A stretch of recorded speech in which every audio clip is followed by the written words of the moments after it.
22वां सर्ग। वशिष्ठ के ऐसा कहने पर राजा दशरथ का मुख प्रसन्नता से खिल उठा। उन्होंने स्वयं ही लक्ष्मण सहित श्री राम को अपने पास बुलाया। फिर माता कौशल्या, पिता दशरथ और पुरोहित वशिष्ठ ने स्वस्ति वाचन करने के पश्चात उनका यात्रा संबंधी मंगल कार्य संपन्न किया। श्री राम को मंगल सूचक मंत्रों से अभिमंत्रित किया गया। तदंतर राजा दशरथ ने पुत्र का मस्तक सूंघकर अत्यंत प्रसन्नचित से उसको विश्वामित्र को सौंप दिया। उस समय धूल रहित सुखदायिनी वायु चलने लगी। कमल नयन श्री राम को विश्वामित्र जी के साथ जाते देख देवताओं ने आकाश से वहां फूलों की बड़ी भारी वर्षा की। देव दुदुम्बियां बजने लगी। महात्मा श्री राम की यात्रा के समय शंखों और नगाड़ों की ध्वनि होने लगी। आगे आगे विश्वामित्र, उनके पीछे काक पक्षधारी महायशस्वी श्री राम तथा उनके पीछे सुमित्रा कुमार लक्ष्मण जा रहे थे। उन दोनों भाइयों ने पीठ पर तरकस बांध रखे थे। उनके हाथों में धनुष शोभा पा रहे थे तथा वे दोनों 10 दिशाओं को सुशोभित करते हुए महात्मा विश्वामित्र के पीछे 3-3 फन वाले 2 सर्पों के समान चल रहे थे। एक और कंधे पर धनुष, दूसरी ओर पीठ पर तुड़ी और बीच में मस्तक। इन्हीं तीनों की 3 फन से उपमा दी गई है। उनका स्वभाव उच्च एवं उदार था। अपनी अनुपम कांति से प्रकाशित होने वाले वे दोनों अनंत सुंदर राजकुमार सब और शोभा का प्रसार करते हुए विश्वामित्र जी के पीछे उसी तरह जा रहे थे जैसे ब्रह्मा जी के पीछे दोनों अश्वी कुमार चलते हैं। वे दोनों भाई कुमार श्री राम और लक्ष्मण वस्त्र और आभूषणों से अच्छी तरह अलंकृत थे। उनके हाथों में धनुष थे। उन्होंने अपने हाथों की उंगलियों में गोहटी के चमड़े के बने हुए दास्ताने पहन रखे थे। उनके कटी प्रदेश में तलवारें लटक रही थी। उनके श्री अंग बड़े मनोहर थे। वे महातेजस्वी श्रेष्ठ वीर अद्भुत कांति से उदासित हो सब और अपनी शोभा फैलाते हुए कुशिक पुत्र विश्वामित्र का अनुसरण कर रहे थे। उस समय वे दोनों वीर अचिंत्य शक्तिशाली स्थाणुदेव महादेव के पीछे चलने वाले 2 अग्निकुमार स्कंद और विशाख की भांति शोभा पाते थे।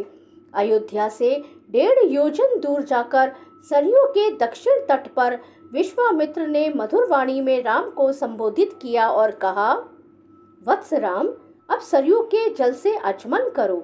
इस आवश्यक कार्य में विलंब ना हो। बला और अति बला नाम से प्रसिद्ध इस मंत्र समुदाय को ग्रहण करो। इसके प्रभाव से तुम्हें कभी श्रम थकावट का अनुभव नहीं होगा। ज्वर, रोग या चिंता जनित कष्ट नहीं होगा। तुम्हारे रूप में किसी प्रकार का विकार या उलटफेर नहीं होने पाएगा। सोते समय अथवा असावधानी की अवस्था में भी राक्षस तुम्हारे ऊपर आक्रमण नहीं कर सकेंगे। इस भूतल पर बाहुबल में तुम्हारी समानता करने वाला कोई न होगा। तात रघुकुल नंदन राम, बला और अति बला का अभ्यास करने से तीनों लोकों में तुम्हारे समान कोई नहीं रह जाएगा। अनंत सौभाग्य, चातुर्य, ज्ञान और बुद्धि संबंधी निश्चय में किसी के प्रश्न का उत्तर देने में भी कोई तुम्हारी तुलना नहीं कर सकेगा। इन दोनों विधाओं के प्राप्त हो जाने पर कोई तुम्हारी समानता नहीं कर सकेगा, क्योंकि ये बला और अति बला नामक विद्याएं सब प्रकार के ज्ञान की जननी हैं।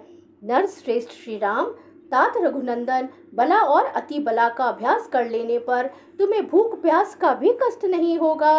अतः रघुकुल को आनंदित करने वाले राम, तुम संपूर्ण जगत की रक्षा के लिए इन दोनों विधाओं को ग्रहण करो। इन दोनों विधाओं का अध्ययन कर लेने पर इस भूतल पर तुम्हारे यश का विस्तार होगा। ये दोनों विद्याएं ब्रह्मा जी की तेजस्विनी पुत्रियां हैं।